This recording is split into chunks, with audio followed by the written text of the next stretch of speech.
Welcome to Chris's Storytelling Corner.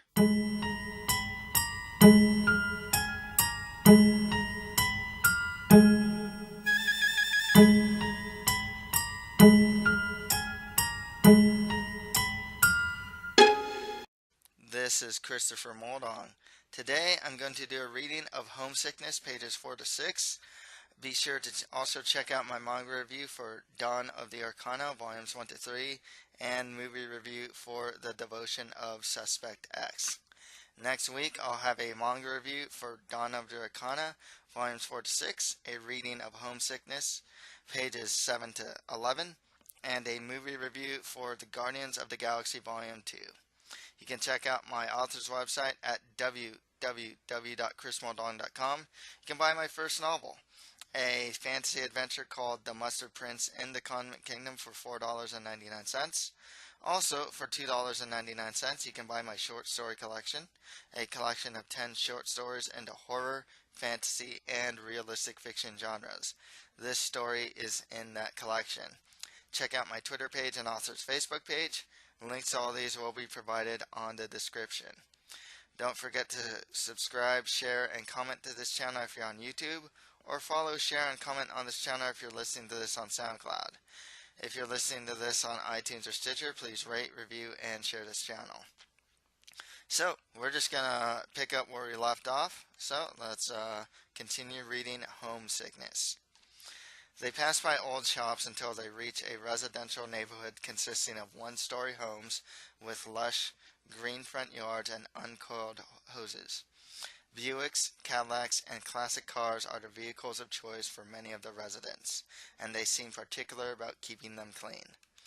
Once they enter the driveway of Uncle George's white one-story home, they exit the car and stretch out. A stone wall offers privacy, and only a single gate leads to the entryway. Clive's father rings the doorbell, and after a few seconds, a man that looks to be in his early 50s that has similar facial features to Clive's father appears before them on the other side of the gate. When he opens it, he gives Clive's mother a hug and a "hey" to his brother. "So, Clive's staying with me for the next 2 months while you guys go out partying, right?" Clive's uncle says. "Unless you call talking about stocks and real estate as partying, then no, it's all business," Clive's father replies. "Yeah, we're just going to have some fun then. He's in high school now, right? You know, we'll have women, drinking, and getting rowdy with the cops and all that, so you don't have to worry about Clive one bit. Always joking around, even at your age. Seriously though, make sure that Clive keeps up with his studies. He's going to graduate in 2 years, and we want him to go into a top college." "Yes, George, please keep him out of trouble," Clive's mother implores her brother-in-law. "Guys, most of the residents here have one foot in the grave already. What are we going to do? Go out late at night to play chess or bingo? This whole town pretty much sleeps at 9, and we don't even know if we're going to wake up the next morning." "Well then, we better get going," Clive's father says suddenly. "You're not even going to come inside? You haven't been here in years." "Nah, I'd like to remember it when we lived here with Mom and Dad." "Well, take care." They wave goodbye and drive off in the minivan. Once they leave the driveway and can't be seen from the street, Clive and his uncle look at each other awkwardly. "Me and your dad, I mean, we're close, but not that close," his uncle tells him somewhat reluctantly. "It's fine," Clive says, not really knowing how to respond.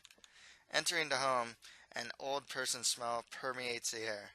Carpet has been replaced by wood, with the 2 bathrooms and kitchen having tile floors. Furniture or paintings occupy every ounce of wall, and pictures of Clive's grandparents with his father and uncle rest on the fireplace mantel. One picture shows his uncle wearing a baseball uniform in mid-pitch, while another reveals a graduation photo with his father in a valedictorian cap and gown. Uncle George tells him, "Yeah, that was me when I was in high school.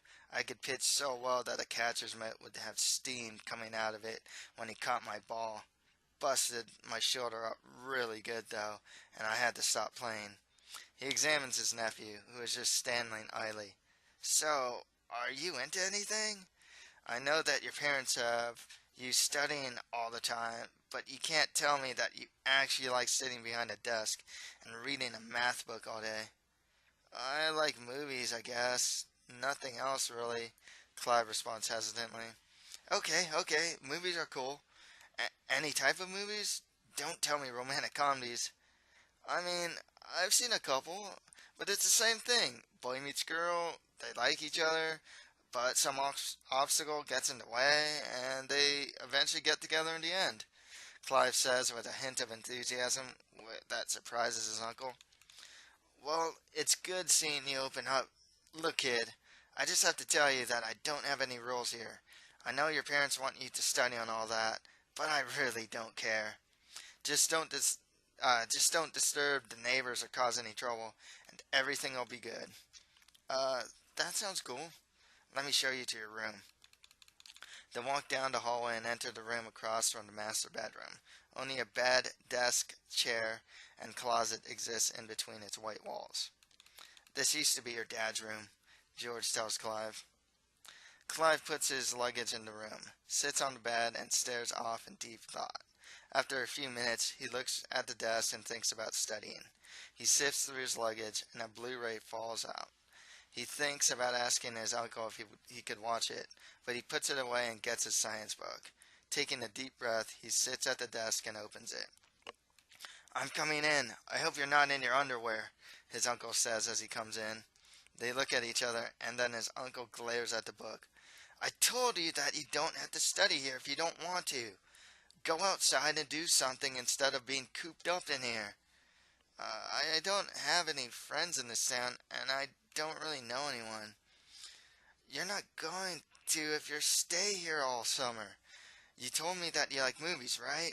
There's an art house theater within walking distance. You could also check out the beach or go to the pier. Use your cell phone or the computer in the living room to find them. Just don't wither away in here all summer. You're going to turn into a lonely old man like me if you do. On the computer, Clive finds the theater and sees that it's going to play a French film that he heard about. He immediately leaves and walks along the tree-lined sidewalk while there's still sun out. Noticeably cooler in this town than in his hometown, the refreshing sea air blows through the trees as senior residents take strolls with their pets, friends, or just by themselves. Clive reaches the commercial district consisting of plazas full of family-owned stores. Once he finds a movie theater, he hears a spraying sound nearby. He walks to the back and sees a girl around his age tagging the wall. The picture looks like it's intended to be a face of a blonde female, but her off dimensions make it appear to be a sunflower. Well, that's all for today. If you like this, don't forget to subscribe, share, and comment to this channel if you're on YouTube, or follow and share and comment on this channel if you're listening to this on SoundCloud. If you're listening to this on iTunes or Stitcher, please rate, review, and share this channel. Thank you for listening to this reading. Next week, I will review Dawn of the Arcana, volumes 4 to 6, have a story reading of Homesickness, pages 7 to 11, and a movie review for The Guardians of the Galaxy, volume 2. Thank you, and until next time.